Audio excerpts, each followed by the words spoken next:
Halo guys, welcome to my vlog. Kenalin gue Aro, dan kali ini gue akan melakukan Aro vlog yang kedua. Tapi gue gak akan pergi kemana-mana karena gue mau ngasih tahu salah satu informasi yang informatif dan mungkin kalian semua ada yang belum tahu atau ada yang emang gak pernah dengar sebelumnya. Tapi misalnya kalian pernah dengar tapi aduh lupa lagi gitu. Nah, informasinya apa? Jadi sebelum ke informasinya, gue mau ngasih tahu salah satu isu sekarang yang agak lagi rame nih di Indonesia. Salah satunya adalah pengesahan dari RKUHP. Aduh, maaf ya. RKUHP ini akan disahkan katanya, dan banyak yang protes karena draft pengesahannya ini agak kurang transparan. Aku juga nggak tahu, cuman ya begitulah. Dan di salah satu pasal yang ada di draftnya ini mengatakan bahwa orang yang menghina pejabat-pejabat negara atau instansi-instansi negara akan dihukum sesuai dengan pasal yang sudah ditetapkan lah, gitu intinya.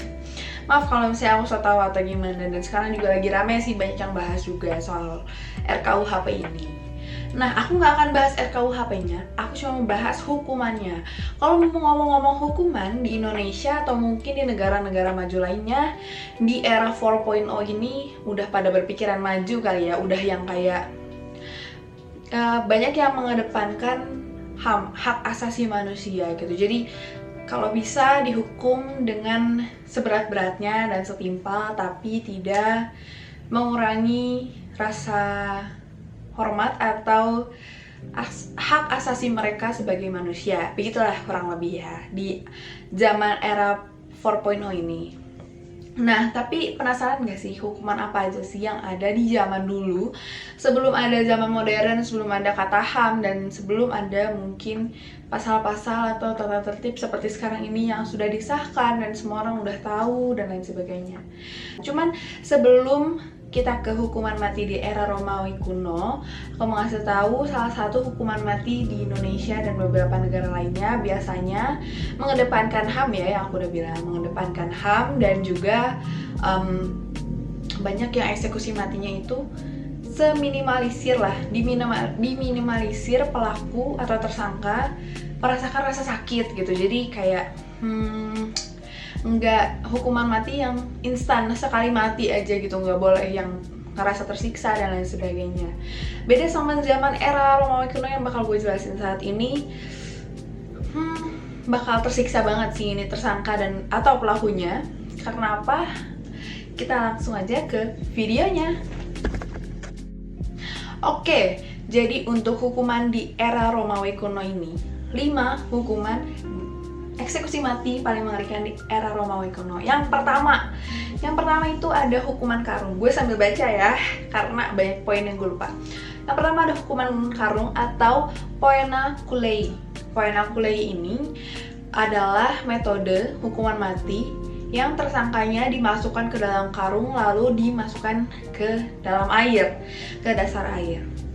Tapi pada awalnya hukuman ini itu hanya memasukkan ular berbisa ke dalam karung yang sama dengan tersangka, biar tersangkanya ini mati pelan-pelan dimakan oleh ular berbisa tersebut.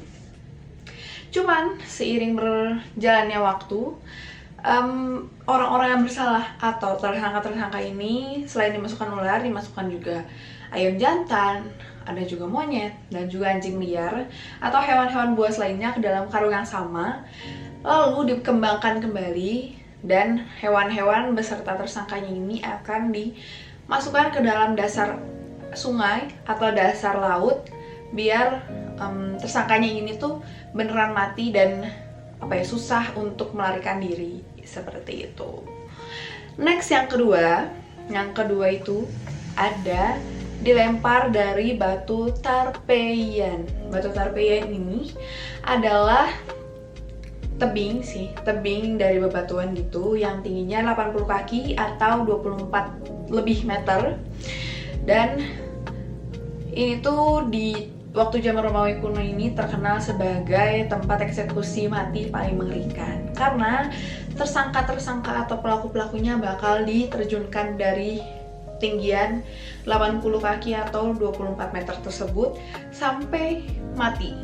Dan orang-orang dari Romawi kuno, forum dari Romawi kuno akan melihat tersangka atau pelaku itu mati. Awalnya kok bisa sih terjunin dari Tarpeian ini? Menurut legenda, tebing itu diberi nama dari salah satu perawan Vestal, Tarpeia, yaitu putri seorang komandan Romawi, Spurius Tarpei Ushad.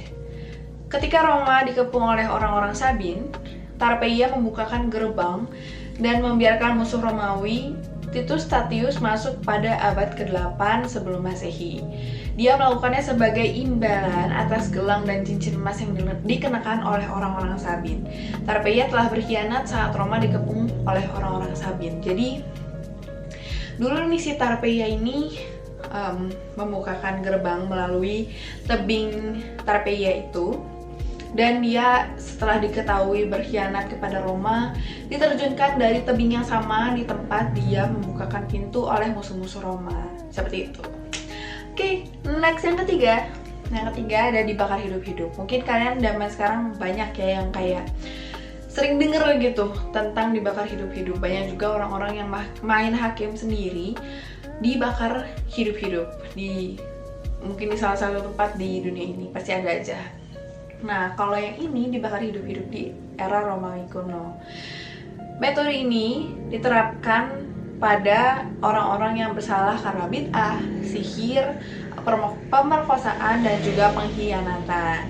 Dalam metode ini, pelaku ini bakal diikat ke tiang dan juga akan dilapisi oleh lilin berbasis papirus dan diletakkan di sekujur tubuhnya sampai dia terbakar perlahan-lahan hingga mati.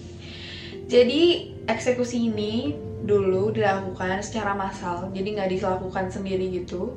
Dilakukan secara massal awalnya pada pemerintahan Kaisar Nero pada tahun 64 Juli. Api besar Roma membakar hampir 2/3 wilayah Roma, terus menewaskan ratusan orang dari Romawi. Dan api ini bermula dari Sirkus Maximus. Kaisar Nero yang sebenarnya dia pelakunya, itu nanti ya ceritanya. Sebenarnya Kaisar Nero adalah pelakunya, tapi karena dulu agama Kristen adalah ilegal dan orang-orang memang sudah berpikiran negatif dan juga curiga kepada orang-orang Kristen, maka dari itu Kaisar Nero memutuskan bahwa orang-orang Kristen adalah orang-orang yang bersalah atas terbakarnya 2/3 Romawi pada saat itu, dan mereka akhirnya dibakar hidup-hidup sesuai dengan apa yang aku deskripsiin tadi. Mereka diikat di tiang dan juga dilapisi papirus, lalu ditempelkan lilin di sekujur tubuhnya sampai mati. Serem ya dibakar gitu. Nah, yang keempat gak kalah serem, yaitu ada kematian oleh parasit. Kok bisa sih? Kematian oleh parasit ini adalah metode eksekusi Romawi paling mengerikan lainnya yang ditakdirkan oleh Kaisar Domitianus, terutama bagi orang-orang Kristen. Lagi-lagi ya orang Kristen. Jadi dulu Kristen itu ilegal ya guys. Jadi banyak kaisar-kaisar atau orang-orang penting, pejabat-pejabat penting yang merasa kalau Kristen itu agama yang sesat gitu. Jadi mereka banyak yang mencelakakan, menghukum, dan juga berlaku tidak adil kepada orang-orang Kristen. Metode ini dilakukan dengan cara memasukkan salah satu tersangkanya ke dalam satu tong berisi madu dan juga susu, dan lalu ditaruh di bawah terik sinar matahari sehingga parasit akan muncul dengan sendirinya, menggerogoti organ yang ada di dalam tubuhnya, dan juga madu sama susu kan bakal narik serangga kayak lalat dan lain sebagainya, dan nanti dia akan mati secara perlahan dengan cara membusuk di dalam tong itu. Ngeri ya, pelan-pelan gitu matinya, pengen tersiksa gitu ya. Kenapa coba ya?